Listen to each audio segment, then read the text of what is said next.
ETF index mutual funds నేర్చుకుని stock మార్కెట్లో రాణించాలనుకుంటున్నారా? వెంటనే ఈ నెంబర్కి కాల్ చేయండి. నమస్తే అమ్మా. నమస్తే అమ్మా. అమ్మా, శరన్నవరాత్రులు మనం అమ్మవారికి 9 రోజులు 9 అలంకరణలు చేసుకుంటాం. 9 రకాల ప్రసాదాలు చేస్తాం. ఒక్కో రోజుకి ఒక్కొక్క విశిష్టత ఉంటుంది. ఆ విశిష్టత నాకు మీ ద్వారా తెలుసుకోవాలని ఉందమ్మా. ఒక్కొక్క రోజుకి ఉన్న ఒక్కొక్క విశిష్టతని, ఆ అలంకరణ వెనకాల ఉన్నటువంటి కథని ఒక్కసారి మా కోసం. అమ్మా, అమ్మవారు ఆదిపరాశక్తి, జగన్మాత. ఎప్పుడెప్పుడు భూలోకంలో రాక్షసులు అవతరిస్తే అప్పుడల్లా వారిని సంహరించడానికి దిగి వచ్చింది. అమ్మా, అవతారము అంటే దిగి రావడం. అలా దిగి వచ్చింది అనేక యుగాలలో అనేక మంది రాక్షసుల కోసం వచ్చింది. ప్రతిసారి కూడా ఆశ్వయుజ శుద్ధ పాడ్యమి నాడు అవతరించి నవమి నాడు రాక్షస సంహారం చేసింది. 9 రోజుల యుద్ధం. అమ్మా, దశమి నాడు విజయానికి సంకేతంగా వేడుకలు చేసుకోవడం జరిగింది. అందుకే దాన్ని విజయదశమి అంటారు. అయితే ఈ 9 రోజులు చేసినటువంటి యుద్ధం ఒక్కొక్క యుగంలో ఒక్కొక్క అవతారంతో చేస్తుంది.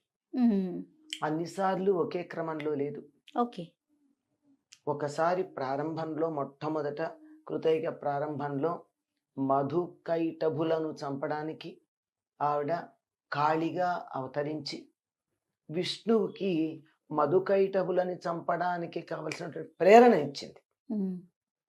అది ప్రత్యేకంగా మనకేం కనపడదు ఆ రూపం. తరువాతి యుగంలో మహిషాసురమర్దనిగా వచ్చింది. ముందు తాను యుద్ధానికి వెళ్లకుండానే తన అంశాలని పంపించి చిట్ట చివరి రోజున తాను వెళ్ళింది. ఆ తరువాత శుంభులను సంహరించటానికి తాను మళ్ళీ అంతకుముందు అవతారం ఎత్తినప్పుడే చెప్పింది, నేను మళ్ళీ కష్టపడి రావడం కాదు, మీరు తలుచుకోండి, వచ్చి మీకు కావాల్సింది చేస్తాను. అలా వచ్చి సరస్వతిగా వచ్చి అతన్ని సంహరించింది. ఇంకా తర్వాత తాను ఎన్ని రూపాలు ధరించబోతోందో, ఎటువంటి రాక్షసుని సంహరించబోతోందో అవన్నీ కూడా చెప్పడం జరిగింది. ఈ సందర్భంలోనే మొట్టమొదట కాళి, రెండోది మహిషాసుర మర్దనం చేసినది మహాలక్ష్మి, ఆ తరువాత ఉన్నది సరస్వతి అని నవరాత్రుల్లో 3 భాగాలుగా చేసుకుంటాం 9 రోజుల్ని. మొదటి 3 మహాకాళిగా, తరువాతి 3 మహాలక్ష్మిగా, ఆ తరువాతి 3 మహాసరస్వతిగా అమ్మవారిని ఆరాధన చేసే సంప్రదాయం ఒకటి ఉంది. ఇది ఒక పద్ధతి. అయితే ఒరిస్సా నుంచి అటు బెంగాల్ వైపు అలా గనక వెళ్ళినట్టయితే అసలు వాళ్ళు వేరే అవతారాల గురించిన ఆలోచనే ఉండదు. వాళ్ళు దుర్గే అంటారు. అవును, దుర్గా పూజ, దుర్గా అనే అంటారు. అవునమ్మా. పైగా 9 రోజులు కూడా అమ్మవారిని దుర్గగానే ఆరాధిస్తారు. పేర్లు వేరే, కానీ వాళ్ళని మాత్రం నవదుర్గా అంటారు. మొట్టమొదటి నుంచి మొదలు పెట్టుకొచ్చినట్టయితే అన్నింటినీ దుర్గా దుర్గా దుర్గా దుర్గా. అలాగా ఆ 9 రోజులు పైగా వాళ్ళు చేసేటటువంటి సాధన కొంచెం తీవ్రమైంది. మనకి మామూలుగా చేసేటట్టు కాకుండా మొదటి రోజున మూలాధారంలో, రెండో రోజున స్వాధిష్టానంలో, మూడో రోజున మణిపూరకంలో, 4వ రోజున హృదయ స్థానంలో ఉండే అనాహతంలో, 5వ రోజున విశుద్ధిలో, 6వ రోజున భ్రూమధ్యంలో ఆజ్ఞాచక్రంలో, 7వ రోజున సహస్రారంలో చేసి, ఇంకా 8, 9 శివుడు శక్తి కలిసి ఉన్నట్టు రూపంగా భావన చేసేది నవదుర్గల ఉపాసన కనపడుతుంది అక్కడ. అలాగే మనకి శృంగేరి సంప్రదాయాన్ని అనుసరించి వాళ్ళు సప్త మాతృకలను తీసుకుంటారు. ఆ సప్త మాతృకలను తీసుకుని బ్రాహ్మి, మాహేశ్వరి, ఇలా చెప్పు, వైష్ణవి, వారాహి, మాహేంద్రి, నారసింహి, ఇలా ఈ వరుసలో తీసుకుని చిట్ట చివరి రోజున కామధేనువు అనే అవతారం ధరింపచేస్తారు. మీరు అవతారాల గురించి అడిగారు గనక ఇలా ఒక్కొక్క సంప్రదాయంలో ఇవన్నీ కూడా అమ్మవారు ధరించినటువంటి అవతారాలే. ప్రాంతాలను బట్టి మారుతూ ఉంటాయి. ప్రాంతాలను బట్టి వీటిని ఎన్నుకోవడం మార్పు వచ్చింది తప్ప ఇవి అనేక యుగాల్లో అమ్మవారు ఇన్ని రూపాలుగా అవతరించారు. అంతే. ఇంకా చెప్పాలంటే ఎన్ని ఉన్నాయో చెప్పలేం. సర్వ చైతన్య రూపాం తాం ఆద్యాం విద్యాంచ ధీమహి బుద్ధిం జ్ఞాన ప్రచోదయాత్ అంటారు. సమస్తమైనటువంటి చైతన్య స్వరూపంగా ఉన్నటువంటి ఆ తల్లి మా యొక్క బుద్ధులను మొట్టమొదట ఉన్నది. ఉమ్, మా బుద్ధులను ప్రచోదన చేయుగాక. మనకి వాళ్ళ నోట్లోంచి ఒక మాట వచ్చిందన్నా, పడుకుంటే నిద్ర పట్టిందన్నా, నిద్రపోవాలన్న ఊహ కలిగిందన్నా, ఆకలేసిందన్నా, అన్నం తినాలన్న ఆలోచన కలిగిందన్నా, ఇవన్నీ మనలో ఉన్నటువంటి అమ్మవారు చేయించేటటువంటి పనులు. అమ్మ. అందుకని ఇన్ని రూపాలుగా ఉన్నటువంటి ఆ జగన్మాతని 9 రోజుల్లో 9 రూపాల్లో తరచుగా ఆరాధన చేసే పద్ధతి ఉంది. ఎందుకంటే అన్ని సందర్భాల్లోనూ ఆవిడ రాక్షస సంహారం నవమి నాడే చేసింది. ఉమ్, అందుకని 9 రోజులకు పరిమితం అయిపోతూ ఉంటాయి. వారు ఏ ఆలయం ఉందో చిట్ట చివరి రోజున ఆ ఆలయంలో ఉన్న అసలైన అమ్మవారి రూపంగా వేసుకుంటూ ఉంటారు. ఆహాహా.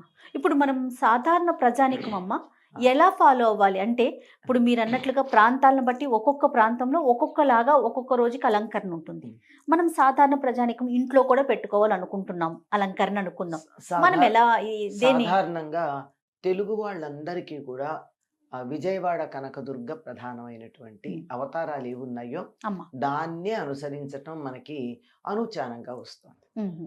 అంటే ఎందుకో దాన్నే బాగా ఎక్కువగా. ఎందుకంటే మీరు గమనించినట్టయితే విజయవాడ గాన చుట్టుపక్కల కానీ మొత్తానికి ఈ ప్రాంతాలన్నీ చూస్తే సగం మంది పేర్లలో దుర్గా దుర్గే ఉంటుంది. ఉంటుంది. అవును. ఎందుకంటే అమ్మవారు ఒక కోటలాగా మనని రక్షిస్తుందని. ఉమ్.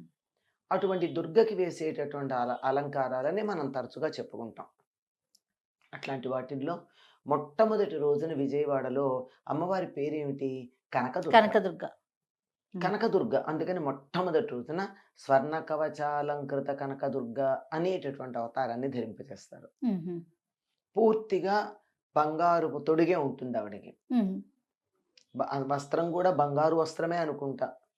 బంగారు రంగు వస్త్రం అని మనం అనుకున్నా నిజానికి బంగారమే అయ్యుండొచ్చు.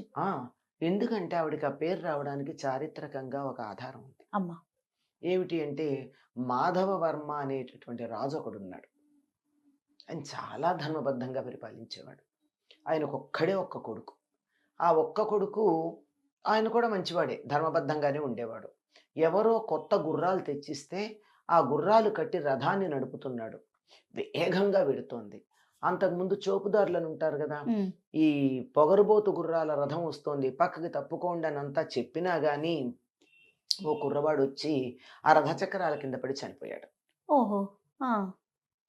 నాయనమ్మో తల్లో మరి ముసలిది పెద్దది వయస్సులో అంటారు. తీసుకొచ్చి రాజుగారి దగ్గర పెట్టి, ఉంటే బాగా తినాలి, అంతేగాని ఇతరులని మీ అధికారం ఉందని ఇలా చేస్తారా అని చాలా దారుణంగానే మాట్లాడింది. న్యాయం చేయమని అడిగింది. అడిగితే రాజు వచ్చి అక్కడ ఉన్నటువంటి న్యాయ నిర్ణేతలను అడిగాడు, న్యాయం ఏం చెయ్యాలి అని. అప్పుడున్నటువంటి న్యాయం ప్రకారం ఇలా ప్రాణం గనక తీసినట్టయితే దానికి శిక్ష ప్రాణమే. ప్రాణానికి ప్రాణమే. ఎందుకంటే ఇవాళ ఇది చేశాడు, రేపు ఇంకెంతమందిని చంపుతాడో అజాగ్రత్తగా ఉండే. అటువంటప్పుడు కానీ ఉన్న ధర్మాత్ముడైనటువంటి వాడు పొరపాటున జరిగింది, రాజకుమారుడు గనక ఇతడికి మరణశిక్ష కాక ఇంకేదన్నా వెయ్యమని చెప్పి న్యాయమూర్తులందరూ నిర్ధారించారు. రాజుగారైతే వేయమన్నారు కానీ న్యాయమూర్తులు ఆలోచించారు. అంటే వెంటనే రాజు అన్నాడు, ధర్మానికి ఎవరి కొడుకు అన్నది లేదు, ఎవరన్నది లేదు, న్యాయమే అని చెప్పి అతడికి మరణశిక్ష ఖరారు చేసి చాలా గంభీరంగానే సింహాసనం దిగి గొల్లు నేర్చాడు. సింహాసనం మీద కూర్చున్నప్పుడు రాజు దిగిన తర్వాత తండ్రి కదా, తండ్రి వెళ్ళి ఆ మరణశిక్ష ఎక్కడ అమలు జరుగుతుందో సాధారణంగా సూర్యోదయ సమయంలో కానీ సూర్యాస్తమయ సమయంలో కానీ చేస్తారు. ఆ జరిగేటటువంటి వైపుకి తిరిగి గవాక్షం అంటే కిటికీలోంచి చూస్తూ కళ్ళనీళ్లు పెట్టుకుని దుఃఖించాడు. ఈయన కళ్ళ నుంచి నీళ్లు కారుతున్నంతసేపు 2 గడియల పాటు విజయవాటిక, అప్పుడు దాని పేరు బెజవాడ. ఈ బెజవాడ నగరం అంతా కూడా బంగారు వర్షం కురిసిందట. అమ్మవారు ధర్మదేవత సంతోషించి అతడి ధర్మానికి బంగారు వాన కురిపించింది. అలాంటి బంగారు వాన కురిపించినందువల్ల అమ్మవారికి కనకదుర్గ అని పేరు వచ్చిందని అంటారు. ఇలాంటిది మొట్టమొదట అక్కడ ఉన్నటువంటి అమ్మవారు కనకదుర్గ గనక ముందు అవతారం కనకదుర్గ. కానీ ఈ స్టోరీ కంప్లీట్ చేయండి అమ్మా, నాకు వినాలనిపిస్తోంది. మాకు. అదేగా చెప్పాక ఆ, అయిపోయింది. మరణశిక్ష విధించేశారా? విధించేశాడు, ఆ, పిల్లవాడు అంతే. చనిపోయాడంతే. ఆయన చక్కగా వర్ణిస్తారు విశ్వనాథ వారు. సూర్యుడు అలా అస్తమిస్తూ ఉన్నాడు, పిల్లవాడి ప్రాణం అనంత వాయువుల్లో కలిసిపోయింది. ఆఖరి క్షణాన కూడా మరణశిక్షను రద్దు చేసే అధికారం రాజుగారికి ఉంటుంది కదా, క్షమాభిక్ష ఆ. పెట్టచ్చు కదా, పెట్టలేదు ఊళ్ళో వాళ్ళకైనా పెడతారు కదా. అంతేగా. అంచేత అమలు జరిగేదాకా ఆగి అమలు జరగంగానే వాన పడింది, బంగారు వాన. ఇంత ధర్మాత్ములైనటువంటి రాజులు మన దేశాన్ని పరిపాలించారమ్మా. అవునమ్మా, ఇలాంటి విషయాలు మనకి ఎంతమందికి తెలియచెప్పుకోవాల్సిన అవసరం ఉందో. చాలా కదా. అందుకని మొట్టమొదటి రోజున అమ్మవారిని స్వర్ణ కవచాలంకృత కనకదుర్గ అన్న పేరుతో అలంకారం చేస్తారు. అంటే ఆవిడ సహజ రూపం. అవును. సహజం అంటే ఒక సందర్భంగా వచ్చినటువంటిది. ఆహా. దీనికి కూడా ఒక సందర్భం అంతే ఉంది. కదా, ఈ సందర్భం ఈ ఏంటి? సందర్భంతో. సందర్భం ఆహా. అంతకు ముందు నుంచి ఉంది కదా అక్కడ అమ్మవారు. అమ్మ. దుర్గాదేవి ఆ కొండ మీద వెలిసి చాలా కాలం అయింది. దుర్గమాసుర సంహారం అవ్వగానే అక్కడికి వచ్చి విశ్రాంతి తీసుకుంది. ఆ తరువాత రెండవ రోజున బాలా త్రిపుర సుందరి. సుందరి. ఈ బాలా త్రిపుర సుందరి ఈ శ్రీచక్రం ఉంటుంది, అవును. శ్రీచక్రంలో ఉండే మొదటి అమ్నాయంలో ఉండేటటువంటి దేవతగా చెప్తారు. ఆహా. అమ్మవారి యొక్క ఉపాసన చేసేటటువంటి వారు మొట్టమొదట బాలా మంత్రం స్వీకరిస్తారు. చిన్నపిల్లలకి ఎప్పుడు బాలా మంత్రం ఇస్తారు, ఆ తర్వాత ఎప్పుడో పంచదశి ఇస్తారు, ఆ తర్వాత షోడశి ఇస్తారు. అమ్మ. షోడశి ఇచ్చినప్పుడు వాళ్ళని పూర్ణ దీక్షాపరులు అంటారు. మ్మ్. ఈవిడ చిన్న పిల్లలాగా ఉండి చక్కగా గంతులు బాల లీలా వినోదిని లలితా రహస్యనామ సహస్రంలో అవును. ఉంటుంది. లీలా వినోదిని ఆటల్లో సంతోషపడుతూ ఉంటుంది. అందుకని అసలు రాక్షస సంహారం కూడా బాలలాగా చేసింది ఆవిడ. చిన్నపిల్లలాగా వెళ్ళి ఒక వినోదం లాగా రాక్షస సంహారం అనే ఆట ఆడుకుంటున్నట్టు, ఇలా బొమ్మలు పెట్టుకుని ఆడుకుంటారే ఆ. అట్లా వెళ్ళి చేసేసినటువంటిది చాలా త్వరగా అనుగ్రహిస్తుంది అంటారు. దీనికి సంబంధించి చాలా మందికి పూర్వకాలం మన ఇళ్లలో బాలా మంత్రం ఉండేదమ్మా. బాలా మంత్రం చాలా మందికి ఉండేది. ఆహా. ఆ తర్వాత పంచదశి షోడశి ఉన్న వాళ్ళకన్నా బాల ఉన్న వాళ్ళు ఎక్కువ. మీరు గమనించండి, ఎంతో మంది పేర్లలో బాల ఉంటుంది మనకి. అవును. అలా ఉన్నప్పుడు ఆ ఇళ్లల్లో ఈవిడ ఎంత ప్రత్యక్షం అంటే అందరూ గాజులు వేసుకుంటూ ఉంటే అధికంగా ఒక జత గాజులు చేతులు రావడం, ఈ దసరాల్లో పూజలు చేస్తూ ఉంటే ఇంట్లో గల్లు గల్లుమని గజ్జెల మోత వినిపించటం, చిన్నపిల్ల పకపక నవ్వుతున్నట్టు పరిగెడుతున్నట్టు, ఎవరిక్కడ పరిగెత్తారని ఇలా చూస్తే అక్కడ ఎవరు ఉండరు, పరిగెత్తి వెళ్ళినట్టు కనపడుతూ ఉండడం, ఇలాంటి అనుభూతులు ఈ నవరాత్రుల పూజలు చేసేటటువంటి వారందరికీ బాలా ఉపాసన చేసిన వారికి ఉండేది. వారి ఇంటికి వెళ్ళిన వాళ్ళకు కూడా ఇటువంటి అనుభూతి కలిగేది. బాబా. అటువంటి అద్భుతమైనటువంటి ఆవిడెవరంటే భండాసురుడి కొడుకులు 30 మంది ఉంటే ఆ భండాసురుడు తను యుద్ధానికి రాకుండా 30 మంది కొడుకుల్ని యుద్ధానికి పంపించాడు. మరి లలితాదేవి తానెందుకు వెళ్ళాలి చిన్న కొడుకుల మీదకి? తన స్థాయి వేరు, అంతే కదా. అందుకని వెంటనే ఆవిడ బాలని పంపించింది. 8 ఏళ్ల పిల్ల. అందుకని వెళ్ళి యుద్ధం చేసింది. ఆ 30 మందిని సంహరించింది. లీలా వినోదిని లీలగా చంపేసి వచ్చింది. అందుకే దసరాల్లో తప్పనిసరిగా సువాసిని పూజతో పాటు బాల పూజ కూడా, కుమారి పూజ. కుమారి పూజ కన్నా బాల పూజ. కుమారి పూజ అంటే కొంచెం పెద్దవాళ్ళు, కన్యలైనటువంటి వాళ్ళు అక్కడి నుంచి చేస్తారు. బాల పూజ అంటే బాలంటే సాధారణంగా ఎట్లా చేస్తారంటే మొదటి రోజున 2 ఏళ్ల పాపాయికి అట్లా చేసుకుంటూ 9వ రోజు వచ్చేప్పటికి 10 ఏళ్ల పిల్ల. అంటే వీళ్ళందరికీ పేర్లు ఉన్నాయి. అలా ఉన్నటువంటి 11 ఏళ్ళు వచ్చాయంటే ఇంకా వాళ్ళు ఈ బాల పూజకు పనికిరారు. మరి తర్వాత సువాసిని పూజ బాల పూజతో పాటుగా కుమారి పూజ అని ఉంటుంది. కుమారి పూజ అంటే కన్యలు, 12 ఏళ్ళు 11 ఏళ్ళు దాటినటువంటి వాళ్ళు, ఇంకా వివాహం కాని పిల్లలు, కన్యలకు కూడా పూజ చేసే పద్ధతి.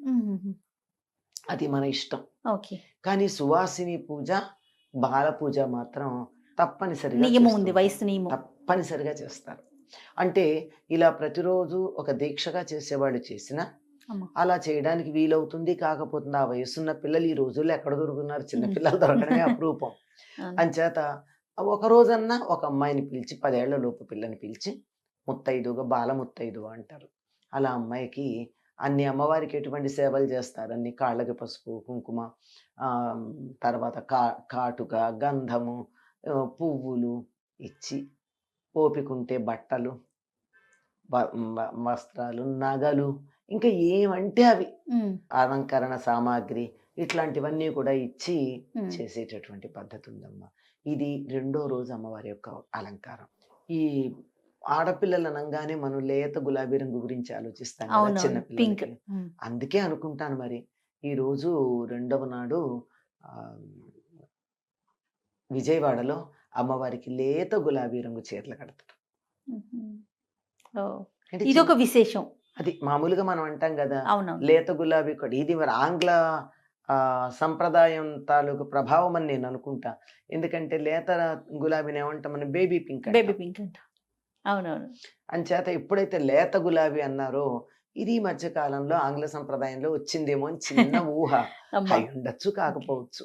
ఇక మరి 3వ రోజుకి వెళ్దాం. 3వ రోజుకి వెళ్ళేటప్పటికి 3వ రోజు గాయత్రీదేవి. ధ్యేయ సదా సవితృమండల మధ్యవర్తి నారాయణ సరసిజాసన సన్నివిష్ట కేయూరవాన్ మకర కుండలవాన్ కిరీటీ హారీ హిరణ్మైవ పుద్భుత శంఖచక్ర అని చెప్పి ప్రతిరోజు గాయత్రిని ధ్యానం చేస్తారమ్మా, సంధ్యావందనం చేసుకునేవారు. అందులో ఈ గాయత్రీదేవి ఏం చేస్తుంది, ధియో యో న ప్రచోదయ, మా బుద్ధులను ప్రచోదనము చేయుగాక, అంతే, అంతకన్నా ఇంకేం లేదు. మాకు సరైన బుద్ధి ప్రసాదించు. బుద్ధి అంటే ఏమిటి, మనస్సు కన్నా పై స్థాయిలో ఉంటుంది. అంతే. మనస్సు ఏమో పర్సనల్, నా వ్యక్తిగతమైనటువంటి విషయాలతో జోడించబడి ఉంటుంది. బుద్ధి దాన్ని దాటి ఏది మంచి ఏది చెడు అనేది విచక్షణా జ్ఞానంతో కూడుకుంటుంది. ఆ విధమైనటువంటి విచక్షణా జ్ఞానాన్ని నా మనసులో స్ఫురణకు వచ్చేటట్టుగా చెయ్యి తల్లి అని ప్రార్థించేటటువంటిది గాయత్రి మాత. ఈవిడికి పంచముఖాలు ఉంటాయి. ఇదిగో అంకుశము పాశము అనేటటువంటి ఆయుధాలు, ఆ చేతుల్లో ఉండేటువంటి ఆయుధాలు, ఇవన్నీ చెప్తూ ఈవిడ్ని ఏమంటారంటే వేదమాతగా చెప్తారు. వేదమాత. ఎవరికైనా సరే వేదం చదువుకునే ఆ అధికారం గాయత్రి తర్వాతే వస్తుంది. గాయత్రి ఉపదేశం అయిన తర్వాతే వేదం చదివేటటువంటి అధికారం కలుగుతుంది. ఏ జ్ఞానం కావాలన్నా తప్పనిసరిగా గాయత్రి ఉండాలి. అంటే ఈ మాట అనగానే మనకి వెంటనే సందేహం కలగచ్చు. వెంటనే కనపడుతోంది క్వశ్చన్ మార్క్. మరి అందరికీ ఉపనయనము గాయత్రి ఉపదేశం లేదు కదా, మరి వాళ్ళకి తెలివితేటలొద్దా, వాళ్ళకి జ్ఞానం అక్కర్లేదా, ఇలాంటి సందేహాలు వస్తాయి. వీటిని ఎప్పుడైతే మనం స్పష్టంగా వివరించుకోకపోతామో అనేక సమస్యలకి, ఆ తర్వాత సమాజంలో అనేక రకమైన అలజడులు అల్లర్లకి కారణమవుతుంది. అవునమ్మా.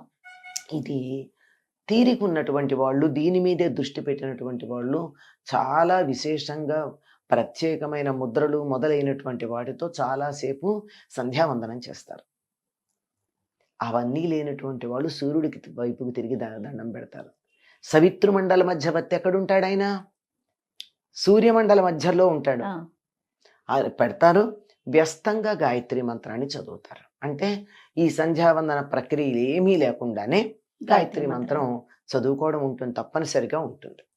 ఇదేమీ లేకపోతే కూడా నేను చదవలేనండి, నాకు ఓపిక లేదు, ఎవరు చదువుతారా మంత్రం, అర్థం లేదు, అన్నీ దాంట్లో ఉన్నది ధియో యోన ప్రచోదయ తప్ప మిగిలినవన్నీ కూడా బీజాక్షరాలే తప్ప ఒక పేరు ఏమీ లేదు. ఎవరి పేరు ఉంది అందులో, ఎవరిది లేదు. అమ్మవారి పేరు లేదు, అయ్యవారి పేరు ఏమీ లేదు. ప్రార్థనలో ఉంది జయ సదా సవితృమండల మధ్య. ఆ సవితృమండల మధ్యలో సూర్యమండల మధ్యలో ఉండేటటువంటి శక్తిని అన్నామే తప్ప దాని పేరు లేదు. అందుకని సూర్యమండలం వైపుకి తిరిగి నమస్కారం చేసుకుంటే చాలు. సూర్యుడు ఆత్మకారకుడు, మనలో ప్రజ్ఞని మేల్కొలుపుతాడు, తెలివితేటల కారకుడైనటువంటి వాడు. మనం ఏదన్నా ఒక ఆలోచన చేసినా, నేను అనే భావన చేసిన మూల కారణమైన వాడు సూర్యుడే. కనుక అటువంటి వేదమాత స్వరూపంగా ఈవిడ్ని 3వ రోజున గాయత్రీదేవి రూపంతో మనం ఆరాధన చేయడం కలుగుతుందమ్మా. సంతోషం అమ్మా. నమస్తే.